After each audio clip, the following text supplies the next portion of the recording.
par jaunu terminu, kas ir ieviesies vienlaikus ar Latvijas būvnormatīvu, kas paredz tehniskās apsekošanas veikšanu katrai dzīvojamai mājai vismaz reizi 10 gados. Galvenā inspekcija nozīmē, ka ir jāsaprot, kas mājai ir vajadzīgs, lai zinātu, kā māju pārvaldīt un apsaimniekot.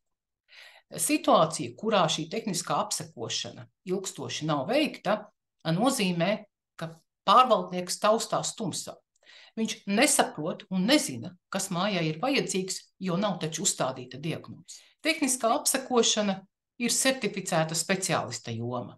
Un šie certificētie speciālisti, būvspeciālisti, būvkomersanti, ir tie, kuri sniedz atzinumu un veic izpēti, caur kuru noskaidro, kas mājai ir šīs vārīgās vietas.